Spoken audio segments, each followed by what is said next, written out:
Hi, it's Imogen Lamport from Inside Out Style, coming to answer your style and colour questions. And today's question got from Chi, who was asking me, how do I create my own figure flattery guidelines when I've got to take into consideration my body shape, my body proportions, and my body variations? So the thing we want to think about is what matters most to us and understand what these three different parts of what I call the body equation really mean, and how they actually impact on the choices you're making about clothing. So the first one, body shape. So this is the silhouette of you as you are standing pretty much facing a mirror, as you know, looking at you front on the whole. So what does body shape tell us? So body shape tells us where to put horizontal lines, which either balance or broaden, where to put vertical lines that lengthen and elongate, and where to add detail to draw attention, where to keep plain and boring and free of detail, and the overall silhouette of the garments. Do you want that fit in flare shape, or do you need a straighter shape? Do you need to create balance and broadening at one part of your body? Say if you are an A shape or a pear shape, you'll want to add horizontal details across your shoulders and upper body. Versus if you are a V shape, which is the opposite of the A shape, you'll want to add that broadening horizontals down on your hips and thighs. But other than that, that is really what body shape tells us. So it tells us overall silhouette, where to put horizontals and where to put verticals, where to draw attention and add detail to create a focus, and where to keep plain and free of detail. Then we have our body proportions. So body proportions are our vertical body shape. They are how long or short the different areas of our body are. And so whether we have shorter legs or longer legs, a longer body or a shorter body. Maybe we have a fairly balanced body, but it's shorter through the middle and longer on the top and the bottom. There's all sorts of different versions of our body proportions. And what body proportions tell us is the lengths of garments, where to have the hems. Body shape doesn't tell us where to have hems. It just tells us a bit of other information, but it doesn't tell us 100% where to put our hems. This is what body proportions do. So if we have longer legs, we can have longer tops, longer sleeves, longer necklaces, longer jackets. Versus if we have a shorter legs, then we want shorter hems, shorter skirts, shorter tops, shorter sleeves, shorter necklaces. So really, the body proportions tell us kind of, do we want longer garments? So is a midi skirt good for me, or am I better with a on the knee or just above the knee skirt? That is a question for body proportions, less so than body shape. Should I end tops down on my thighs, or should I have them up at my waist? Again, another question for body proportions. So that's really where body proportions come into this body equation. So we've got our body shape plus our body proportions. And then the third thing is our body variations. So what's a body variation anyway, you are asking? So this is all the other bits and pieces of us that we may, feel we need to kind of camouflage or we don't want to draw attention to. Everything's an asset. It's just some assets we don't necessarily want to make the focus of our outfit. So they can be anything from a very long neck to a very short neck to a wide neck, to fuller upper arms, to fuller calves, to a bit of a pot belly, to a large bust, just small bust, to figure ankles. All those sorts of things come in as body variations. Now, they may sometimes have an impact on body shape, such as a large bust can make your waist shorter.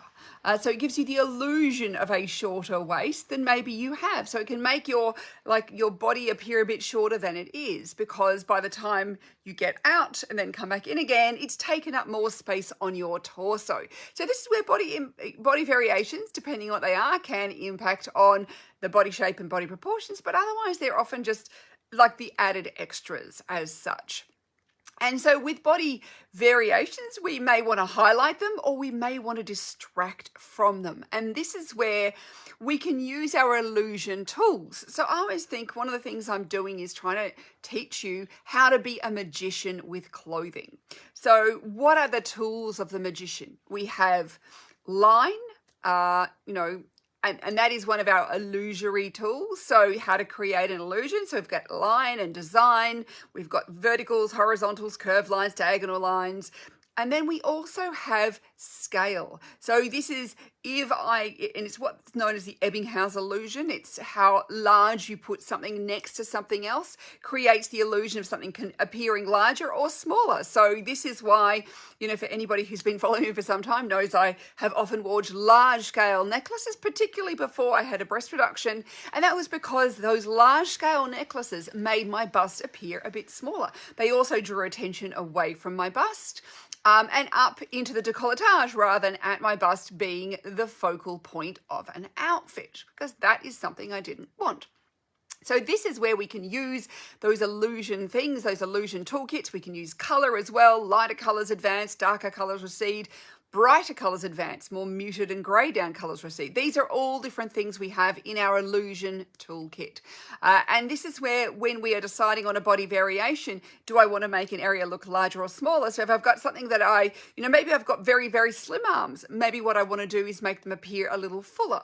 Or maybe I have a wide neck, maybe I want to make it look less apparent. Whatever that thing is, we can use these illusion tools to flatter that area. So it's putting together that body shape, the overall silhouette, where the overall verticals and horizontals are, where the overall detail may be. But then adding in the proportions, how long my garments are. Should I have long skirts, short skirts? Am I good with cropped pants, or do I need a full length pant? Is a high heel better for me? And I never say you have to wear a high heel. There's other ways of doing the illusions with making legs look longer without having to wear high heels. But they can give you a broader variety of clothing styles if that is something that you are happy or enjoy wearing as well. And then we have those body variations, the extra bits and pieces. And I know some people who want to play up their bust. They want to make their bust appear larger. So there's things we can do to do that. We can use curved lines. We can do all sorts of other things to create the illusion. So this is where it's deciding all those bits and pieces. When we're putting them together, then what we also have to decide is, what is the most important thing for us? What bothers us the most? What bothers us the least? We may have something about our body shape that we really just don't care about. It doesn't matter to us. Versus there may be something about a body variation that really matters to us and we really care about making it less apparent. And this is where one of those things, like I've had with body variations with clients, I've had petite clients who say, I don't mind being short, really doesn't bother me. I don't really want to look taller. So we don't have to take that into consideration versus someone who is petite and says, I really would love to look taller. What can I do to make my legs look longer? Then we're going to use all our toolkit. We'll use vertical lines. We'll use columns of color. We'll use all sorts of different things in our illusion toolkit to actually create the illusion that they are after. So really what we're thinking about is, what are the three different things? What are the different parts of our body, and then, that we want to camouflage or make less apparent. And then, of course, we have to decide on where are our focal points, because when we think about the magician, we have the magic trick that's happening here, but there's also the distraction that's happening over here. So if you're not distracted, you'll notice the trick. So this is where we have to then decide, where are those focal points going to be? What am I actually going to draw attention to?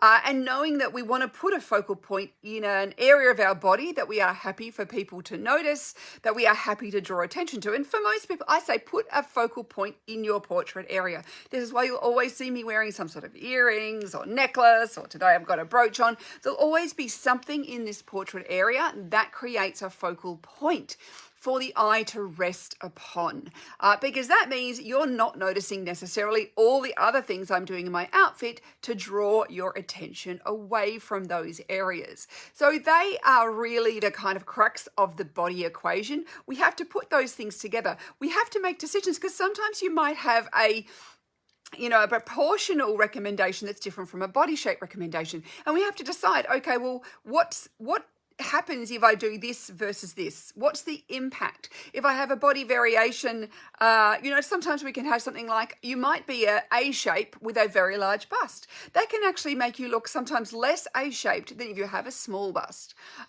So these are all things we have to bring in and then do do I want to make my bust look larger or smaller? Do I want to draw attention? What are the other things we are doing? And of course, even things like hairstyles come into this. This is where it's like if you have a very long neck and sloping shoulders and you're in A shape, you really need to wear a collar or something and add horizontal details here, because there's otherwise a lot of space and it can make you look very bottom heavy. Versus if you have longer hair, we're not going to notice that in the same way. So there's all sorts of things that come into what we notice, what is more apparent, how we are adding in, adding those different elements of that body equation together to make your own set of figure flattery guidelines. And this is why, remember that everything is just a guideline. There is no hard and fast rules. It's about you, your preferences, what matters to you, rather than some strict set of rules of what you can and can't do. And of course, I always think that it doesn't matter how flattering the garments are.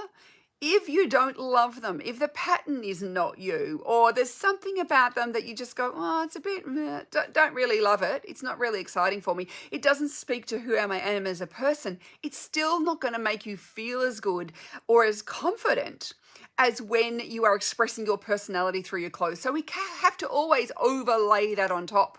It's, my personality, my coloring, my figure flattery, my body equation guidelines. We need to put all these pieces together to create your own personal style guidelines. So the body equation is just part of it. We want to think about all these different things. And this is what I teach in my 7 Steps to Style program as well, if you are interested in learning this. And it's no wonder you may have struggled. It's because this is stuff that's not taught in school.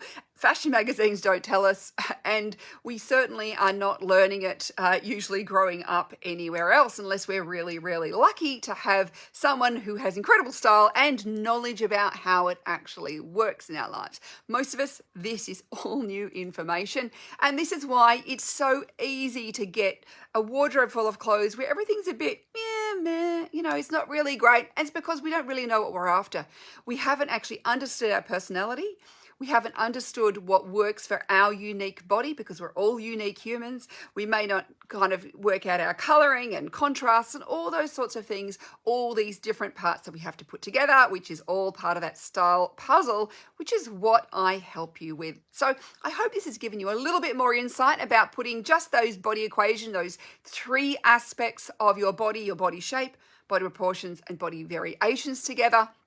And then that's creating your own set of figure flattery guidelines. Then we want to lay on top of that, what sort of prints and patterns do I like? What sort of fabrics do I like? What sort of, details and accessories do I like? All these things still have to come in to that information for us to actually end up choosing the right garments for us. But thank you so much for watching, and I hope you have a wonderful rest of your day.